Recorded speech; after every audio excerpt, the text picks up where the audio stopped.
오늘은 사사기 1장의 말씀을 전하도록 하겠습니다. 이 사사기의 배경이라고 할 수 있는 이 사사시대는 여호수아가 죽고 우리가 잘 알고 있는 사무엘이 이스라엘의 왕정체제를 수립하기 전까지 그 가운데에 있는 기간을 의미합니다. 이 시대는 이스라엘 백성들의 삶이 굉장히 죄 가운데 많이 빠져 있고 우상 숭배 그리고 이방 민족의 압제가 굉장히 극심합니다. 그리고 심지어는 국가적 타락까지 우리가 잘 알고 있는 것처럼 사사시대는 영적으로, 시대적으로, 역사적으로 매우 어두운 시대가 바로 이 사사기의 배경이 될 수 있는 사사시대라고 할 수 있습니다.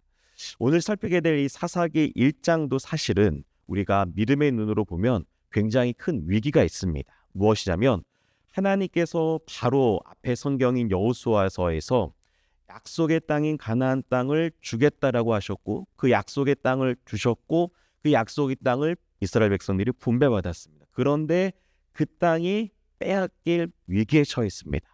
그러니까 하나님이 주신 선물을 지금 잊어버리게 된 거예요. 이게 바로 사사기 1장의 가장 큰 위기고 우리가 내일 살피게 될 사사기 2장에는 백성들의 믿음의 위기까지 있습니다.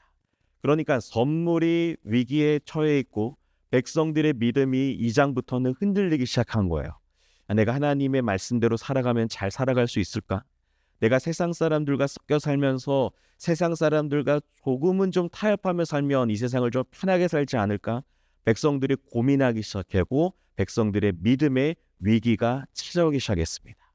실제로 사사기의 1장 1절은 여호수아가 죽었다라고 시작을 하죠. 마치 여호수아서에서 모세가 죽었을 때처럼 똑같습니다. 그래서 백성들은 일단은 하나님께 물어봅니다. 하나님, 우리 가운데 누가 먼저 올라가서 이 가나안 족속과 한번 싸워볼까요? 그때 하나님께서 유다 지파를 선봉에 세웁니다. 그리고 하나님께서는 유다 지파를 통해 다시금 그 땅에 정복하라고 하나님께서 사명을 주시죠. 그리고 유다 지파는 이 전쟁을 하기 위해서 시므온 지파와 협력을 합니다. 이 시므온 지파와 유다 지파는 한 형제입니다. 그래서 유다 지파와 시므온 지파가 함께 올라가서 이 베색이라는 곳에서 가나안 족속 10,000명을 죽이고 아도니 베색이라는 아주 이 무도한 사람을 엄지손가락과 엄지발가락을 자르는 심판을 합니다. 왜냐하면 이 아도니 베색이 그동안 수많은 사람들의 왕들의 엄지손가락과 엄지발가락을 자르는 잔혹한 일을 저질렀죠. 그래서 하나님께서는 아도니 베색이 행한 그대로 심판하십니다. 그리고 아도니 베색은 예루살렘에 끌려가서 죽죠. 이렇게 유다 지파가 위쪽 지방을 정복을 하고 그리고 이제 남쪽 지방 예루살렘, 헤브론, 드빌까지 이제 정복을 합니다. 이때 우리가 잘 아는 것처럼 갈렙이라는 사람이 등장하고 갈렙의 딸인 악사가 등장합니다. 갈렙은 이 기럇세벨을 정복하는 자에게 자기의 딸을 준다고 하고 그것을 이제 온니엘이 성취하고 온니엘이 사사기의 첫 번째 사사로서 이제 하나님의 사명을 감당합니다. 이렇게 보면 유다 지파가 위쪽 그리고 아래쪽 북쪽 남쪽까지 다 승리하는 모습을 보이지만 오늘 본문을 좀 꼼꼼히 읽어보면 유다 지파가 골짜기의 거민들은 쫓아내지 않았다라는 표현이 있습니다. 그들이 철병거를 가지고 있기 때문에 유다 지파가 하나님께서 반드시 가나안 족속을 쫓아내라고 했지만 이 철병거가 조금 부러웠던 거예요. 그래서 세상 사람들처럼 우리도 강력한 무기를 가지면 이 세상에서 힘있게 살아갈 수 있다라는 불신앙을 보이기 시작하는 거예요. 그러니까 이스라엘 백성들은 사실 무기가 필요 없습니다. 하나님이 무기고 하나님이 전부고 하나님이 모든 것이에요. 그런데 유다 지파가 그 철병거를 보고 마음이 흔들리기 시작한 거예요. 그러면서 세상 사람들과 우리가 믿음으로 구별되어 살아가는 것도 좋지만 세상 사람들의 방법을 조금 도용하기 시작합니다. 이게 바로 오늘 사사기 1장에서 유다 지파가 한 아주 잘못된 하나의 모습이라고 할 수 있습니다.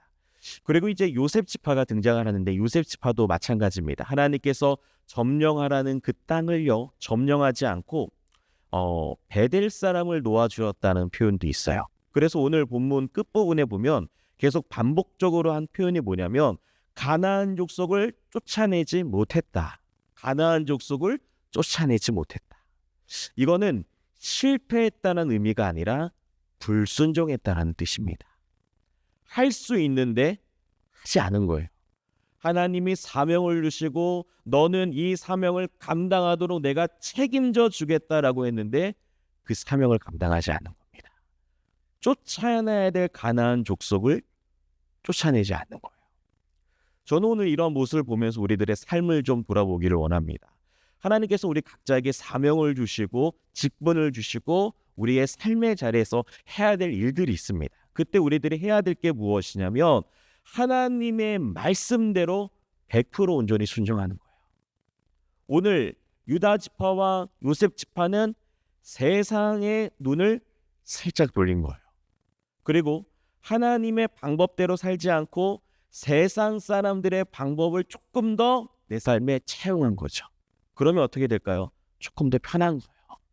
세상에서는 조금 더 편하지만 하나님 앞에 불순종하고 있죠. 이걸 좀 영적으로 적용해 보자면 우리 안에 쫓아내야 될 가나안 족속들이 다 있을 겁니다. 하나님이 우리들의 성령님을 통해서 우리들에게 각자 주신 상황 속에서 말씀해 주신 내용들이 있습니다.